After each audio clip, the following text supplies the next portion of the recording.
came that early April morning at an air base in Colorado. 40 flying fortresses line the apron. 4,000 men march out for a final inspection. They've trained long and hard for these ships, the 400 men who fly them, and the 3,600 who work to keep them flying. Now the 351st Bombardment Group is ready. By the dawn's early light, it assembles for overseas combat. You're on your way, Joe. This is it. With his staff, Colonel William A. Hatchett, Jr. looks over his 4 squadrons.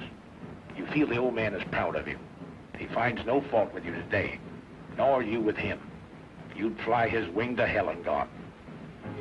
Sergeant Philip J. Halls, top turret gunner from Springfield, Missouri. He feels that way. So does his pal Kenny, Sergeant Kenneth L. Halls, ball turret gunner from Perkins, Oklahoma. Related? No. They think they might have been several generations ago back in Germany, but now, just 2 guys with the same uncle, Sam. Meet their pilot, Lieutenant Theodore Argyropoulos of Redding, California. Argy's brother is in the Air Corps, too. Their dad was born in Greece. Yes, the Greeks have a word for it. Fight.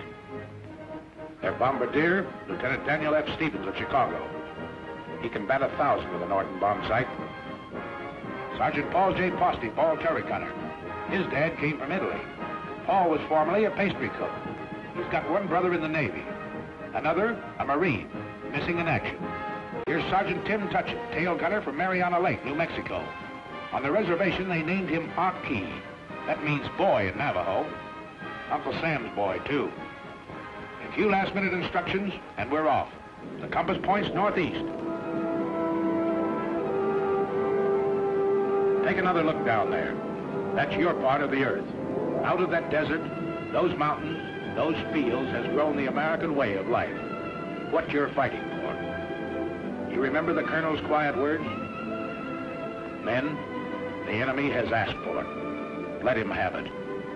Seek no quarter, nor give any beyond reason. Be firm, be just, and Godspeed you all. 8.5 hours out of Newfoundland, another sunrise. It's rising out of the red of battle, this sun. But 40 more B-17s, 3 minutes apart, have roared across the Atlantic night. The Irish coast looks up to say, top of the morning. And a lake in the Ulster Highlands gives the navigator a checkpoint.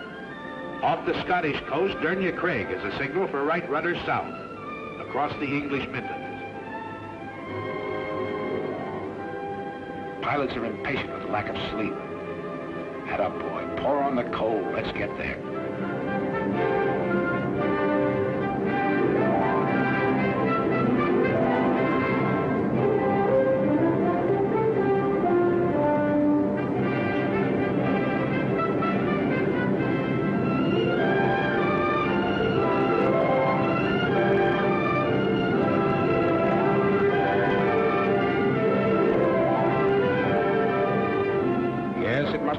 Different when the wings carried swastikas instead of these big white stars.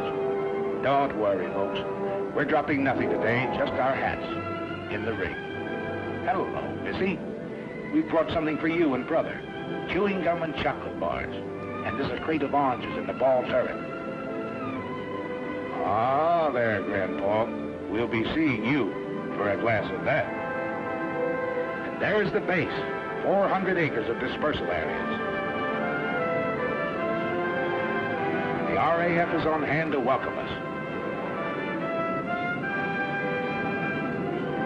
Set her down, Colonel. Set her down.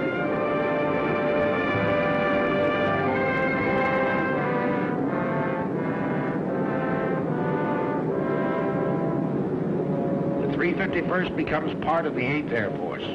We've reached the battlefront. The combat crews move into English barracks. They give them those simple, quiet names for which Americans are famous.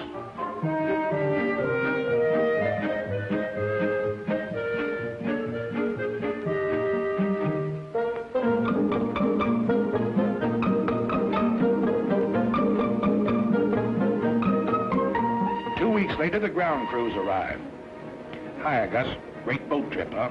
Only 7 days and without any escort, too, See any submarines? Oh, 100 of them, huh? Well, I guess you ought to know, Gus. They tell me you was hanging over the rail all the way. Next day, big doings. Class A uniform. Shine those buttons. His Royal Highness, the Duke of Gloucester, brother to the King of England, drops in and is greeted by the old man. What's that? The Sergeant Major says the RAF is handing over the field to us.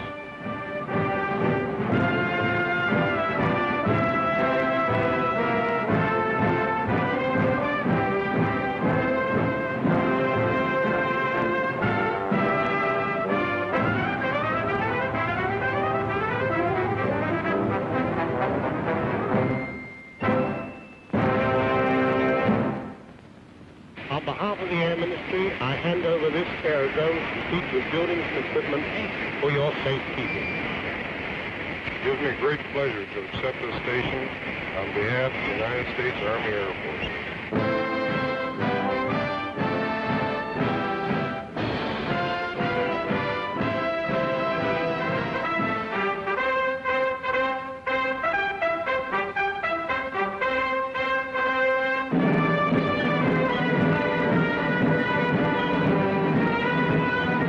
Okay, RAF. If we can fit your boots, we'll walk it straight, brother.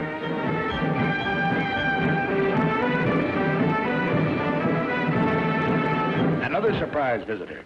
General Arnold himself doing a world inspection flight. He tells you you've got a tough assignment. This is one head man who knows and doesn't kid you. We have the privilege to meet General Aker, Commanding General, 8th Air Force. Hi, sir. Yeah, glad to see you. How are you coming to this camera training film of yours? Well, it's a little early to tell yet, sir, but we're turning a camera on everything and everybody. Well, I know what General Arnold had in mind in having you make this gunner a picture. Captain Gable, our gunners are already the best in the business. But if they were only 10% better, it'd cost the Germans another 100 fighters a month. So fire away, gunners. Plenty more practice before that first mission. His sleeve is a forked wood. Track him. If you don't, he might get you, and you might have to bail out. Over the channel, perhaps. But if you do, a Spitfire of the Air Sea Rescue Service is bound to spot you. A stubborn, tough gang, this outfit. They'll go after you any time, any place. They picked up men 3 miles off the French coast with Heine defense batteries screaming, "No, you don't." Their answer is always, "Sorry, old boy, we will."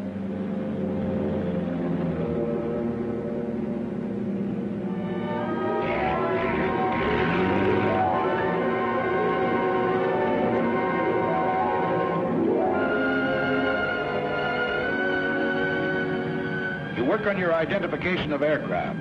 Over here, it's with a real McCoy, such as this captured Ju-88.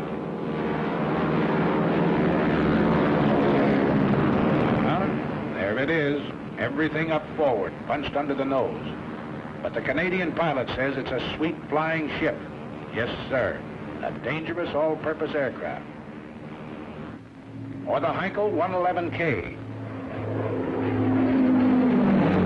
He's a bad hombre, but he makes good airplanes, gentlemen. These will be a happy sight in days to come. Your fighter escort, that big barrel nose job, circled in white, your own American P-47, the Thunderbolt, side by side with a graceful spit. These are what you don't shoot at. You hear daily lectures on security given by Major Scott, your Scotch-born intelligence officer. Let's stop kidding ourselves. This flying field is only 20 minutes from the battlefront. The dumb spies have all been shot. The smart ones are still living. And you may run into one of them tonight at the Red Lion pub. And if you go to the pub, remember, £1 is not $1, but $4. And that equals 20 shillings.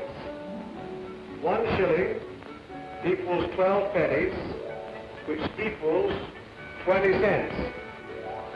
1 English penny equals 2 American pennies. And don't throw your pennies around. Major, seems to me the paper in this town is not very durable. What do you mean durable? I've had this one for 20 years.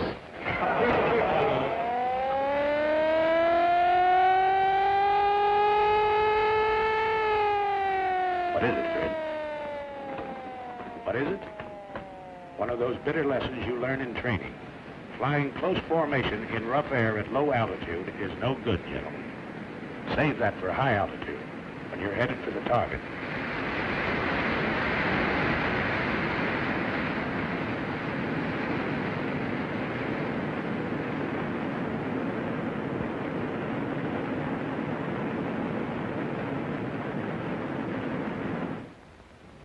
Next morning, we crawl out of the sack to find Britishers on the field again. Big Halifax bombers that had blasted Berlin during the night. Their own field was closed in by weather, so they dropped in on us for breakfast. Say, Percy, how's the yak-yak over there? Rough? Oh, not half bad, ye. Well, cheerio, lads. Thanks for the M&As. So long, Percy, old boy. We'll be finding out for ourselves one of these days.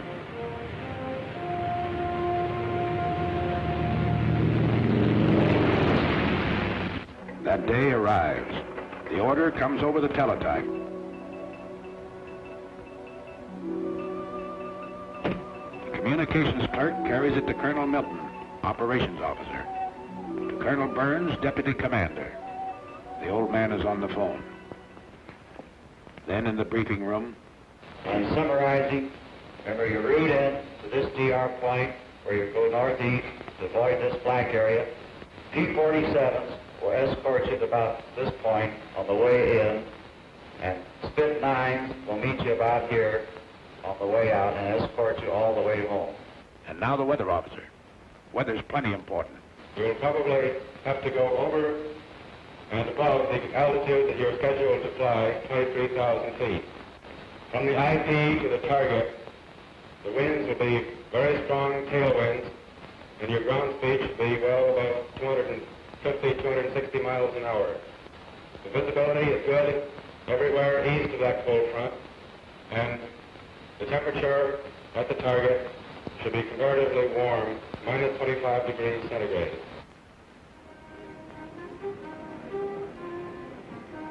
Today is your baptism of fire.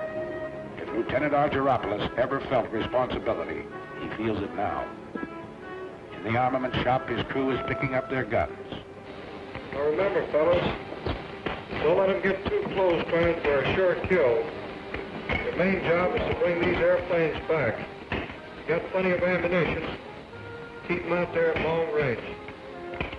Oh, we know. They've given you an easy hop. Only 3.5 hours in and out. What they call a milk run. But you'll remember this first mission. You don't admit it now. You wouldn't show it for the world. But later you find out everybody else felt the same way you did. Flash order from Wing headquarters. Wing wants 3 more ships added to the high group. 3 more bomb bays have to be loaded. Got to step on it. Positions in the formation change.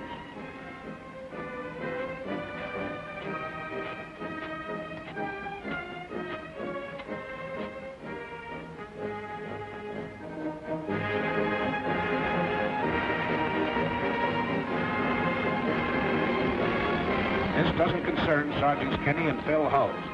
Gunners think only of smooth working guns and plenty of ammunition. Ammunition's cheap. 6 cents worth of .50 caliber wanged into the cockpit of a Messerschmitt. That's what will bring you home. What did that weatherman say? 30 below over the target? Electrically heated suits. The Air Corps dresses for every occasion. Yes, everything has to be right, brother. Check everything. Every strap tight. Every buckle set. Everything understood. You get into your flak suit. Mighty heavy material, but it wears well, the man says. A thermos of hot coffee. The joker who brings it says it'll help keep you awake. Art straps on his throat mic. Over this intercom system, he'll be able to talk to every man in the ship. And they can talk to him. They'll be talking for keeps today.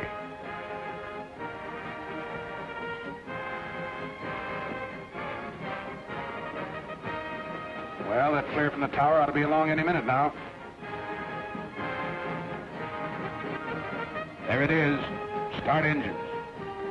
Colonel's already been on missions. Seasoned outfits. Today, he leads you on your berth.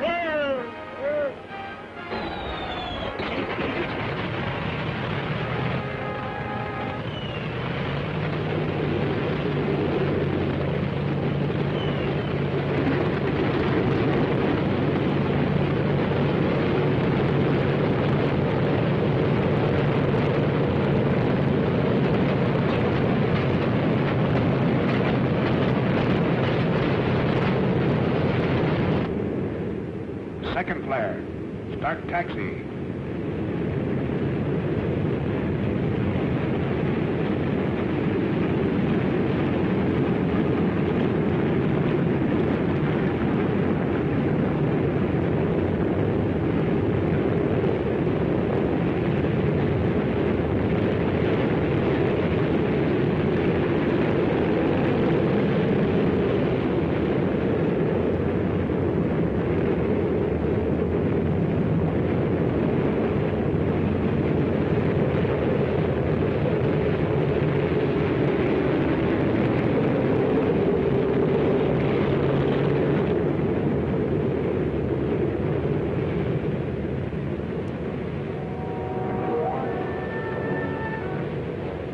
Punch wing to wing at the start of the runway. Easy now, slow. You'll cut somebody's tail off. Rev her up, but ride those brakes hard, Fred. Roger. You keep your eye on the tower. Take off.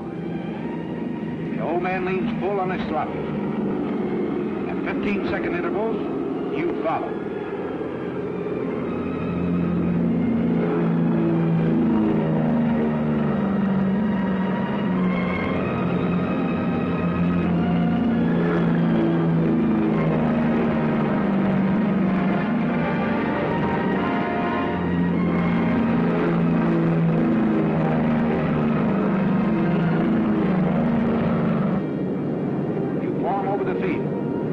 You're on your way.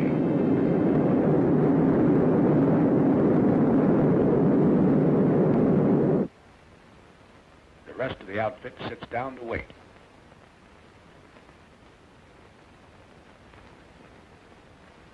Go ahead, Mike. Your deal. Come on, I cut. Oh, okay. What time are they due back, do you know? Scotty said around 5:20. Gosh. I sure hope they all... Hey, how many is dealing? I'm in. Oh, sorry. We know, Mike. Everybody's sweating them out. You mean what's coming over those trees, Major? No, that's not them. Just a flock of crows. I was a truck driver on Canal Street, but I never felt like this before. I ride the ambulances. I gotta be casual. You know, carefree and easy, like the doc. Listen, wise guys, talk to us. The ground crew for each ship. We'll tell you how to feel. Okay, here they are. 1, 2, 3, 4, 5, 6, 7, 8, 9, 10, 13, 14. That's the stuff. 17, 18, 19, 20. Here's the old man and Jenny.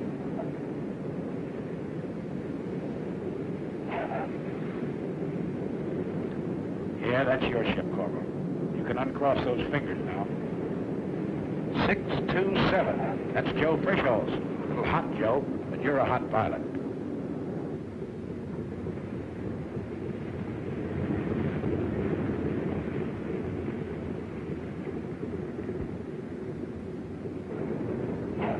Here's Kegel in 742. Chalk him up. Here's old Zip in 879. He's got number 4 prop feather, too. Here's 953 with number 2 out. And look, Jim couldn't get his bomb bay doors closed either.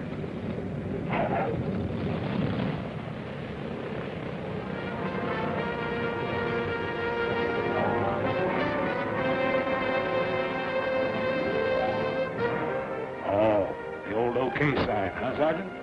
Must have laid him right on the nose. Yep. Oldie says he saw him land right on the MPI. Nice bombing, Steve. That's from me, Pete Provenzali, your navigator. Okay, Phil, chalk up number 1. Nice driving, Captain Arch. You sure know your evasive action.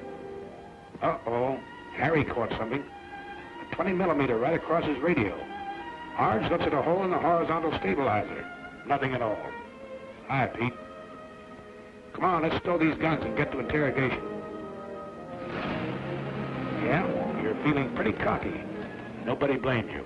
It's great to get that first one over with. But this one was pretty easy, remember? You got a lot more to go. Longer ones, tougher ones. Take it easy, boys. Take it easy. Back from the raid comes Major Louis Nowak, Group Surgeon.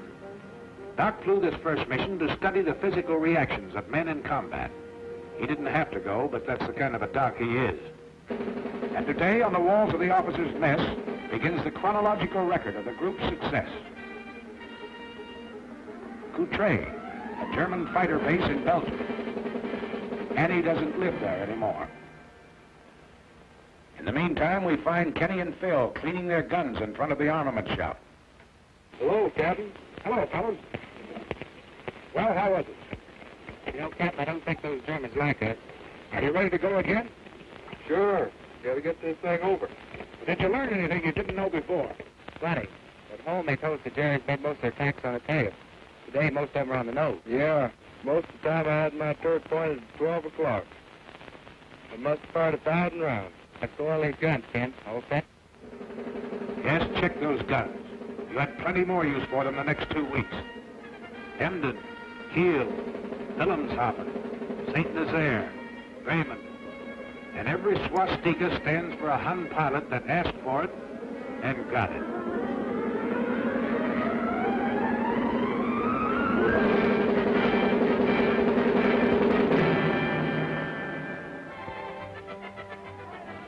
Came days when enemy targets were hidden by weather. So the more energetic of you found relaxation in peaceful combat, while the more studious men discussed tactical charts and maps, or something. Could you give me a pound of dinner? But the more cultured of the group, like Kenny and Phil, went into the nearby villages to visit the quaint old cathedrals, churches and shops in the English countryside surrounding us. Or on days when they were confined near the base, the old cathedrals and shops would come out to see them.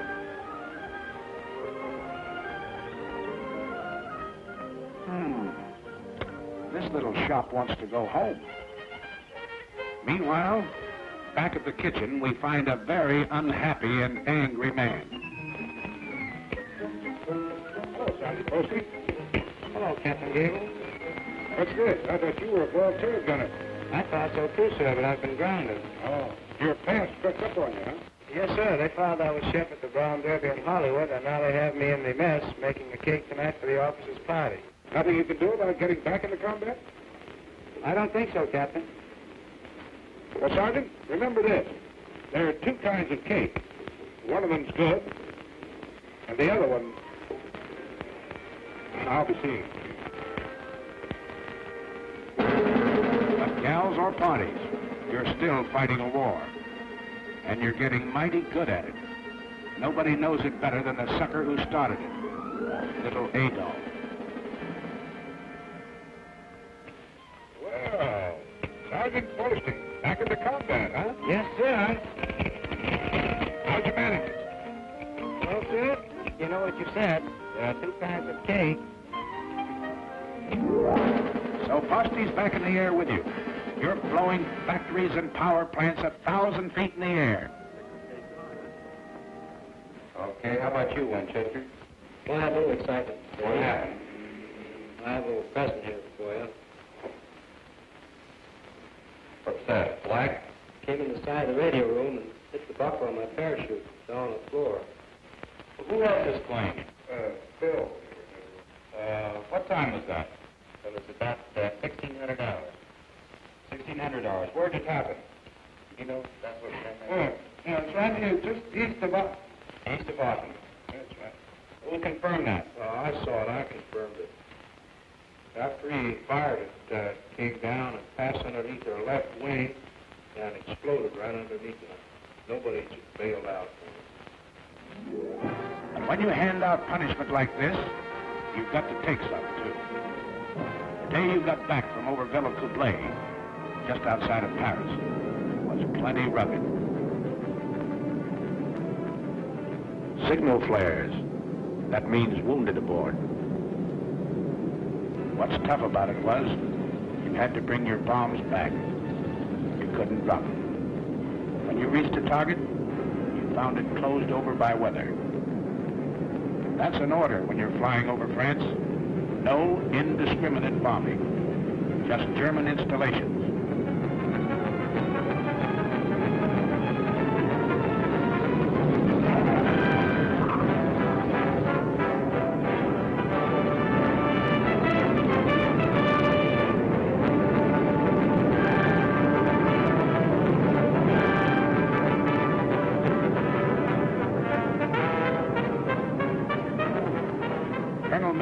Led the raid is a tired, sick guy this day, and nobody blames him. He had to fight his way 3 hours in, 3 hours out, under constant attack by over 200 Messerschmitts and Focke-Wulfs. He lost men, he lost ships, and couldn't strike his blow. That's rough. Here's Peter Provenzale. Remember him? Arge's navigator? Today he got a 20 millimeter through the leg.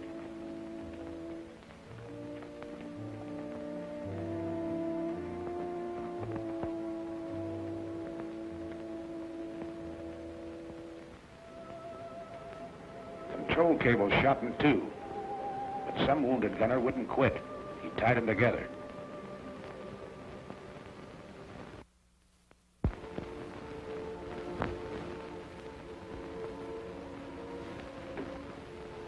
There. Both waist gunners, huh? The docs are working on them now. One's pretty bad.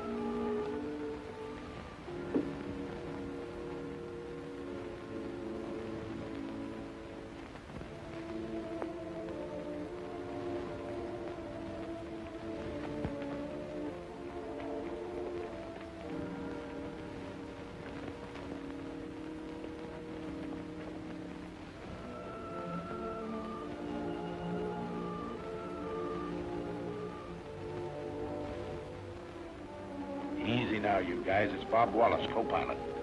He slammed one through the cockpit, tore into Wally below his knee.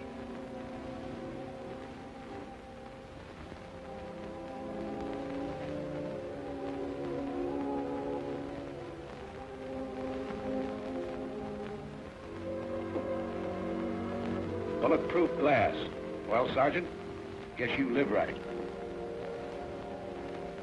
Yes, the bombardiers with their first aid kits had plenty of work today, crawling back through the bomb bays, trying to keep a steady hand in the rough going.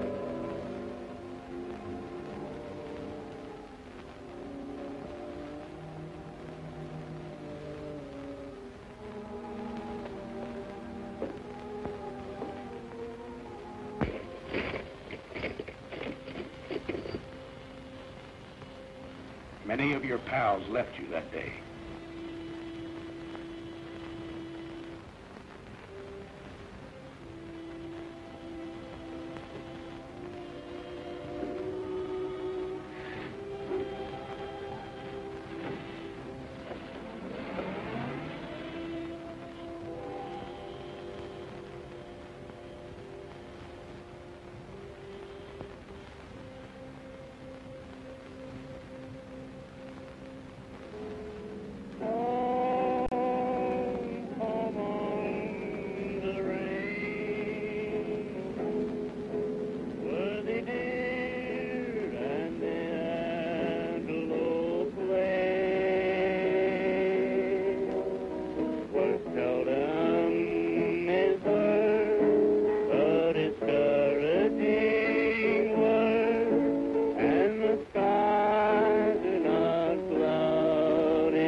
another loading. But if you happen to catch one in the wrong place, they've got a pretty nice repair shop. Ever see a sergeant flip a tulip in a lieutenant's face? Well, you just did.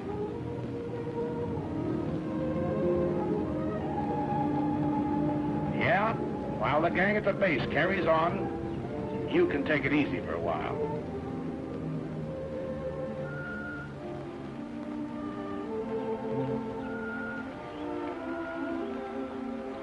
How they fighting, Sarge? Nice fat fight, huh? This one's been stretched a little. We dropped in on Lieutenant Bob Wallace to see how he's doing. How are you feeling? Great. I'll be out of here in a couple of weeks. Oh, Miss O'Neill, it's Captain Gable. How do you do, Captain Gable? How do you do, Miss O'Neill? Wally, I never got a chance to ask you. Tell me just what happened when you got hit. Well, we'd left the target and we were on our way home. We got to the coast and we had our guns stowed away. A couple of FWs snuck up on us and gave us a good burst.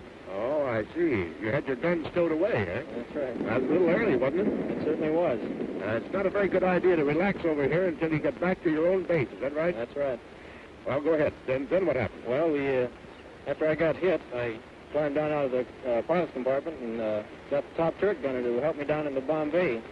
He gave me some first aid, put the tourniquet on my leg, and took a good job of it. Well, that's fine. I guess you think it's a good idea for these combat crews to have first aid training then, is that right? I sure do. Yeah. So, Wally, what do you think of the B-17s? Your instruments, your guns, and all the rest of the equipment they're giving you to fight this war with? It's the best equipment in the world. That's good. Say, I hear you got your Purple Heart, too. Yes, Colonel Kendall was in the other day and gave it to me. I was more nervous than when those FWs were diving on us. Well, outside of that, are they treating you all right around here? Did you hear that, Miss O'Neill? Wally's doing okay. Back at the base, they repair your ships, too. The busiest legs in the outfit belong to Major Ace Aiken, the S-4. This airplane's got to fly in the morning. It's going to be ready? Well, Major, I don't know, sir. Well, let's have no ceremony. Let's get the fans turning. Keep the fans turning. The slogan of the ground crews. They work hard, these boys. They work 90 hours straight without sleep. But your ship is their baby, and she's got to fly. And if you need to repair a few thoughts, Sunday's always a nice day for it, if there's no raid scheduled.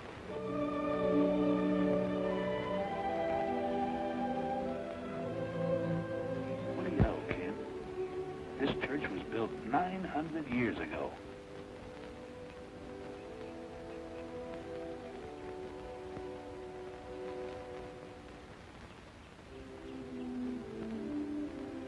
Over at the hospital, Father O'Connor celebrates the Mass.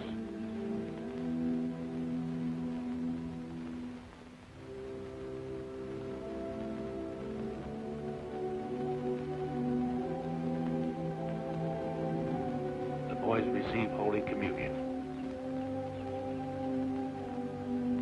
Here's Pete Provenzali. He's leaving the hospital tomorrow.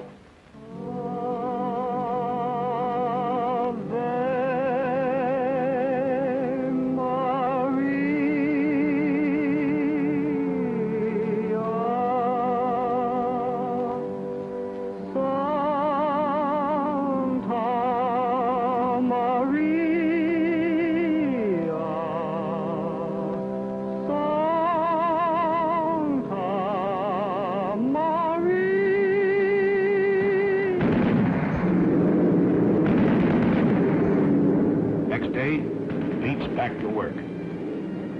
The outfit's back to work. The 351st is still flying, Adolf.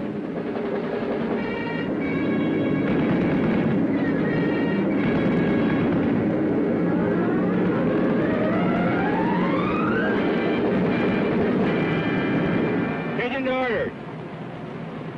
General orders number 93. Headquarters 8th Bomber Command. 11th July, 1943. You can't get out of it, you know. They pin medals on you for this sort of work. It's not so much a thrill for you. It's a big kick it will hand the folks back home. The Silver Star, the Distinguished Flying Cross, the Soldier's Medal. Dad and Ma and that certain girl. They'll cut out the clippings and drive the neighbors nuts. Bombardier Stevens, the DFC, because he's been batting 1,000 over Germany. And one to Pilot Peters. He had to ditch in the channel, but his coolness and courage saved his crew. Bill Hawes gets 2 clusters on his air medal for straight shooting. DFC to Tim Tutchin. A Focke Wulf and a mountain lion? No difference, he says. The control wires were shot in 2, so the DFC to Sergeant Del Conte, who tied them together, his hands punctured with flak. A Silver Star finds itself next to Provenzali's Purple Heart. He refused first aid till the Jerry fighters quit and stuck to his gun. The day the group led the wing over Schweinfurt, Colonel Hatcher was air commander. To him, the Silver Star. And the DFC to Kenny Hughes. Colonel Gross is smiling because Kenneth was having a Coke in the PX when his name was called. Are you forgetting your 5 confirmed Jerry, Sergeant? We're not. And they don't forget you when you're a little battle-weary and need a rest. At a very gay seaside community, a world-famous resort hotel has been converted for your pleasure by the Red Cross. A great place here. Sleep, eat, or what have you. Hey!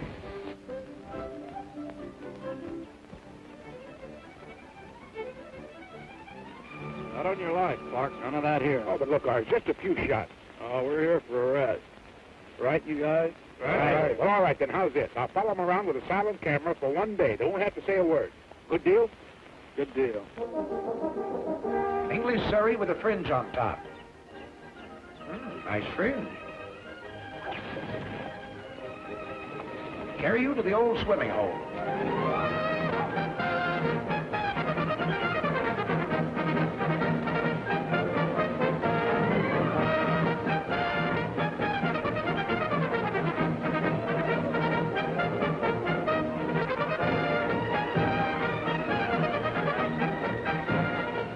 Let down your flaps and slide in.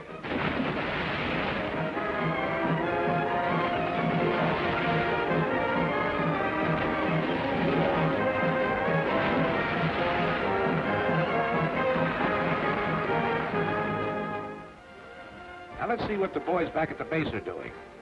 Why, they're getting a few laughs, too. We'll let the man who's handing them out tell you about it. Hello, everybody. This is Bob, somewhere in good old Jolly Hope, laying a few eggs for the boys that really know how to lay them. Yes, sir, this is one of the happier cow pastures that we work in over there in England. And look who's dancing. You know, I used to dance with Fred Astaire when we couldn't get girls. And right here you see Jack Pepper, who's here through the courtesy of his draft board. His picture's a little dark, I understand, but after we were there a couple of weeks, we got a little braver and we started to work with the lights on. This is really a great, great crowd out there tonight. And I understand Rhett Butler is on the fringe of the crowd. They tell me that they stopped him from flying in those B-17s. They claimed his ears held the plane back. Nice little scene. Shows Pepper trying to get his expense money. Look at that mob. You should have heard him cheer when Francis Langford walked out and when Tony Romano played the guitar. Yes, sir, you'll never know how this bunch of boys picked up our morale. And again, the weather breaks over the continent, and the handwriting on the wall spreads your story. You're into the 3rd panel now. You've been out 8 days in a row and done a doubleheader over France on the 9th. This man's Air Force is piling it on. 2 combat wings have been added. 2 air divisions formed. So you're not very surprised when General Aker comes that day. Something big is up. He goes into the briefing room to confer with the old man and his staff. They call in the squadron commanders, even the flight commanders. What did he tell them? Your 4 squadron COs. They know, but don't talk. Just grin a little with excitement. It's something big, all right, because the bomb dumps have been getting plenty of heavy stuff lately. And a loading order came through this afternoon. Stand by. More than that, wing racks. We're really going to pile it on.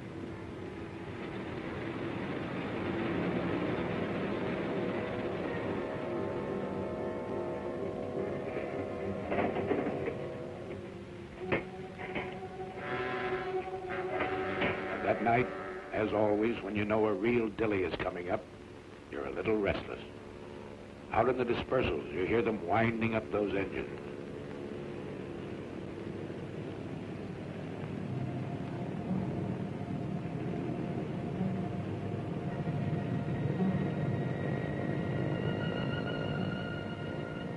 That's all right, ground crew. Make 'em sing. Make 'em sing good.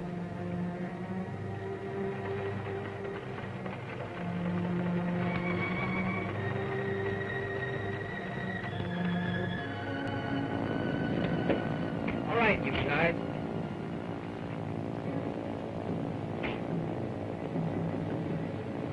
Breakfast at 3, briefing at 4.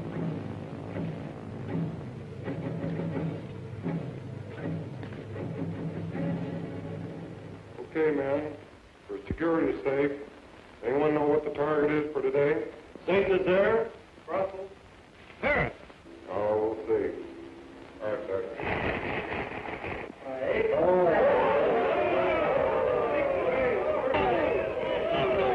Sprechen Sie Deutsch? This was the longest penetration for this group. We've got an A+ target over here. We've got to get it. Okay, gentlemen. Stations are at 5:05. Start engines 6:05. Taxi at 6:15. Takeoff 6:30. Got it? That's all. Okay, man. Let's go get this target, and then we'll take the jet.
Check in your station.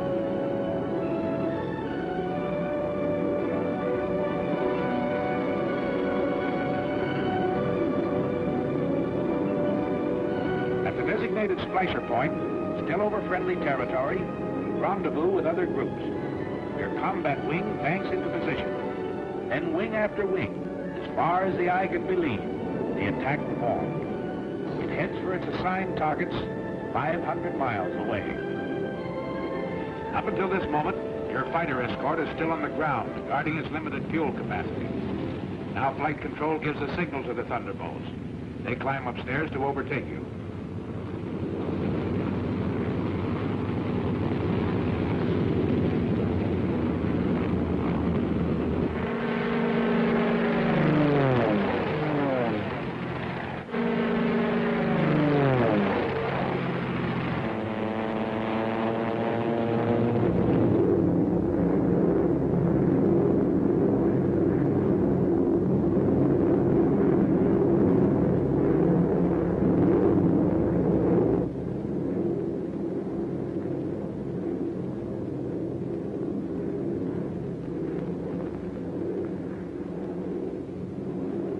Fighter, 3 o'clock low. Watch it. That should be our escort. You're right, sir. 47s.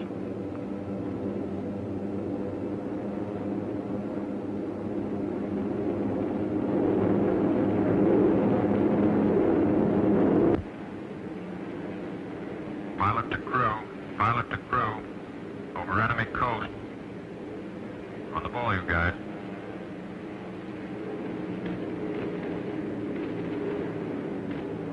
Hey, get a load of that flag.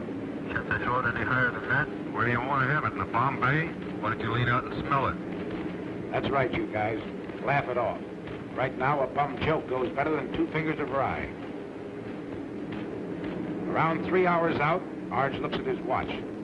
He knows it's time for the fighter escort to turn back. From all over the ship, you watch them leave. You're really on the ball now, because you know that enemy fighters will appear any minute. They know exactly where you are. They've been watching the stratosphere condense off your wingtips, giving you away in long trails of magnificent treachery.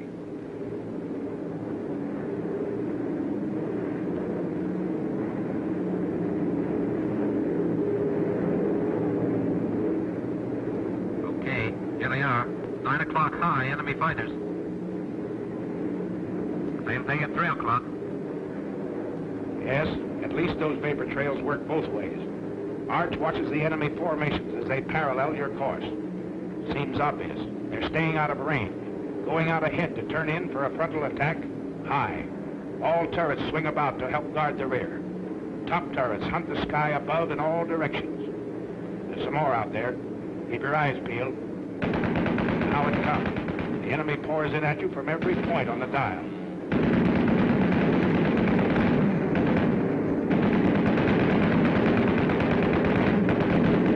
6 o'clock. Level. 2 more. 5. Watch it.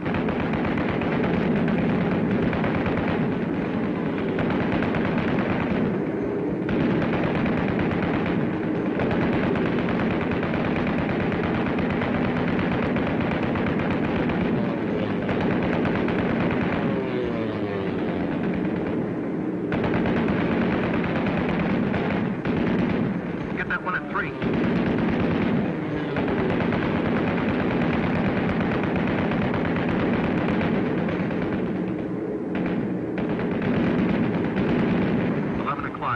High.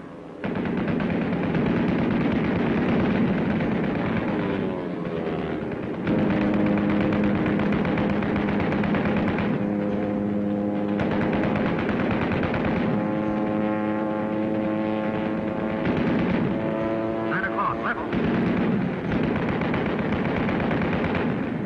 No, he's going low.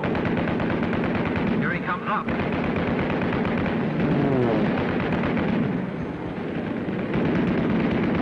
He got the colonel's wingman, smoking on number 4.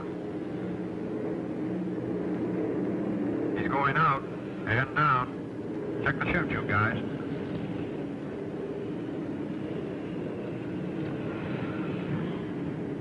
One chute out of the tail. 2 out of the waist. There go the 2 boys out of the nose. That's 2 more. Pilot the tail. Pilot the tail. Let me know how they're doing back there. Roger. Fighter, 6 o'clock. Coming through.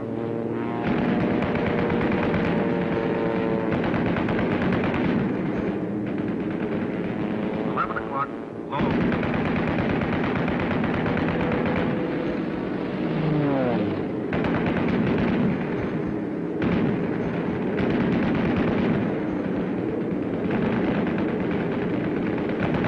5 o'clock. 5.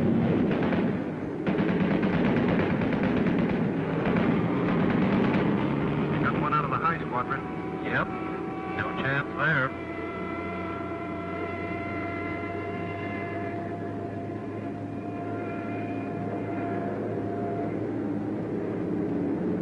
Two 190s. High. Somebody got one of them on the button. That jury pilot bailed out. He's not walking away from it.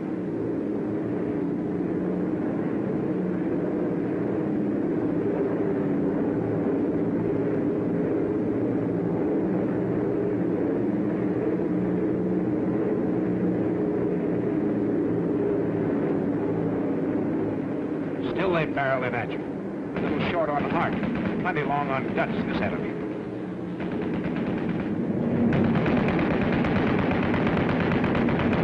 Another 17 hit. And again you have to close the gap in the formation.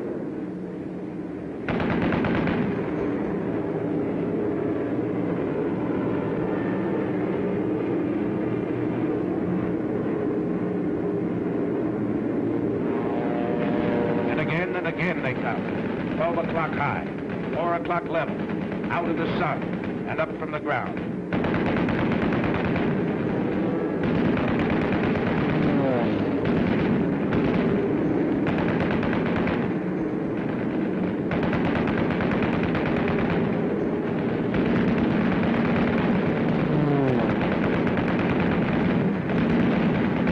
Some more coming through. 5 o'clock.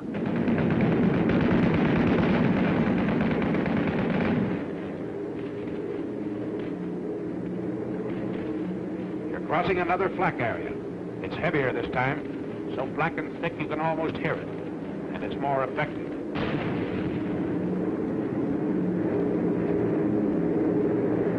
Shorty's been hitting feather number 4. Cover them all you can, everybody.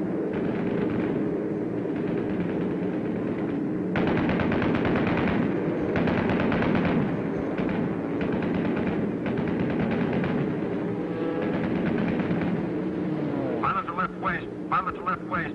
There's another one working Shorty over. Can you help him? No can do, sir. Out of range.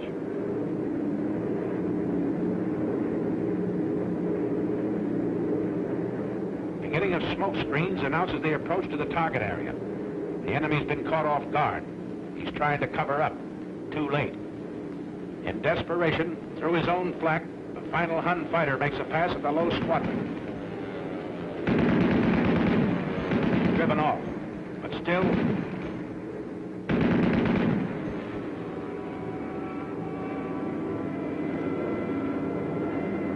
Did a fighter or flak get that ship? Flak, I think.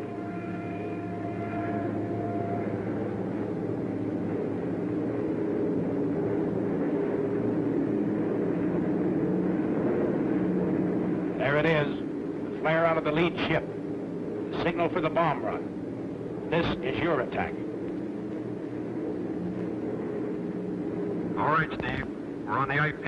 She's yours. I got her.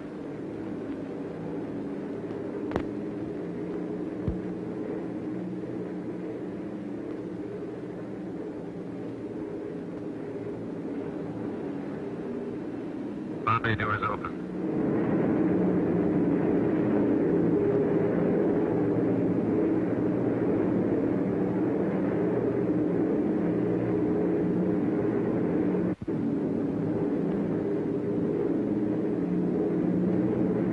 Make a good run now, Steve. I'm on it. Yes, make it count, bombardiers. They build these ships around you. Bombs away.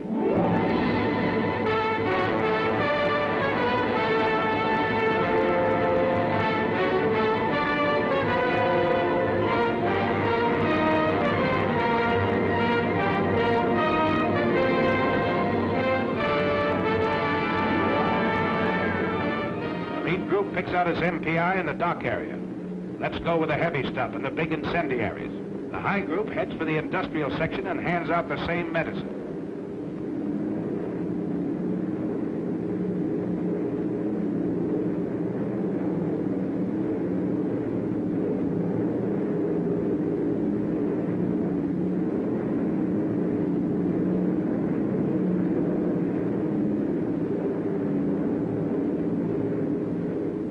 Low group turns for the adjacent airdrome. It blasts the field, the hangars, and repair shops with hundreds of deadly anti-personnel bombs.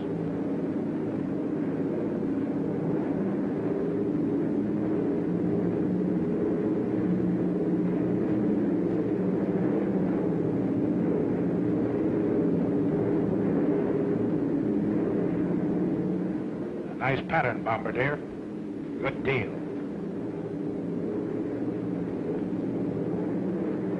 You can't hear what's going on down there, 5 miles below you.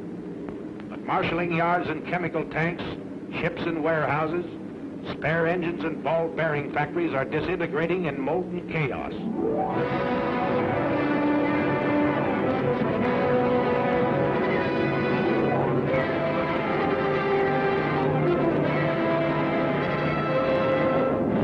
It's thunder out of the Alleghenies, Adolf.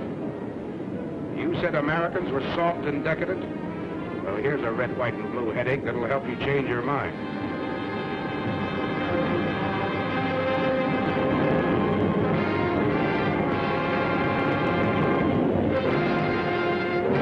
bay doors close, you take a last look at the target area. The smoke from its burning debris rises 16,000 feet into the air.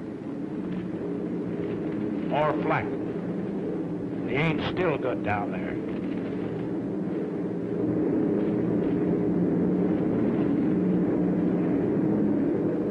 How about this trip home? Is it going to be rough? Pilot to crew. Pilot to crew. Well, you guys, we're over an hour out. They haven't come back at us yet. Looks like we're lucky this trip. Enemy fighters, 11 o'clock high.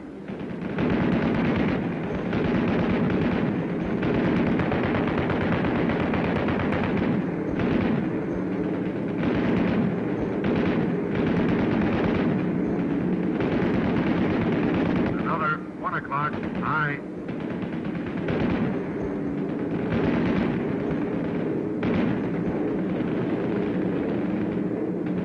Coming level to 3.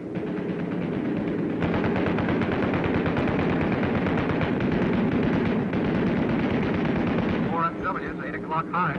They don't want it. ME 110, 1 o'clock high.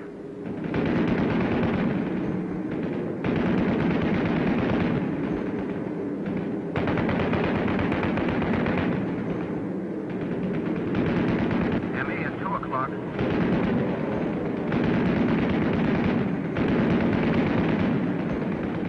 I got him. I'll say you did. He isn't bailing out either. Another 110 at 10 o'clock. He's yours, kid.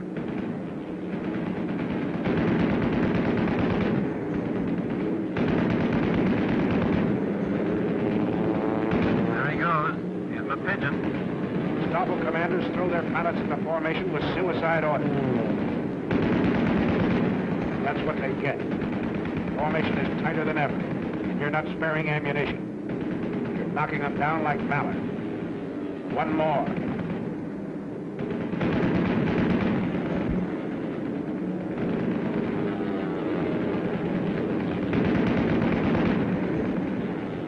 And another.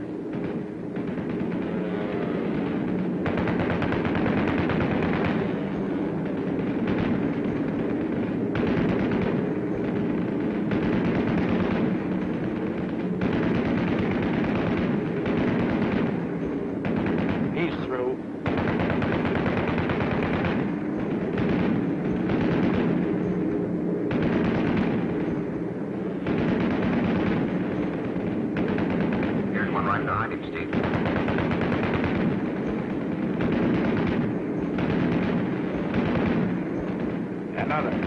2 in a row for the boys up forward.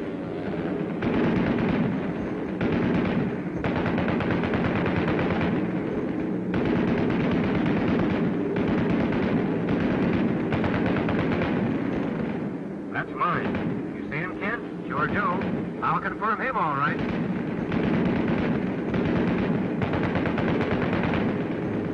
Get this 110. Pull her up, Mark. Pull her up.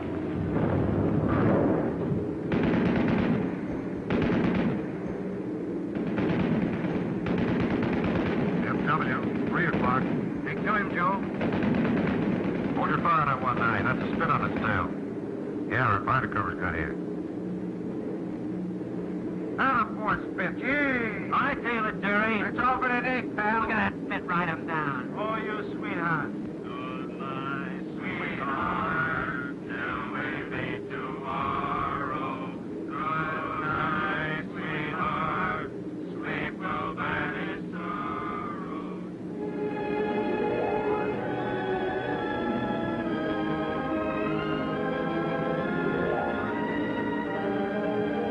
Your shadow on the undercast. The pilot's rainbow.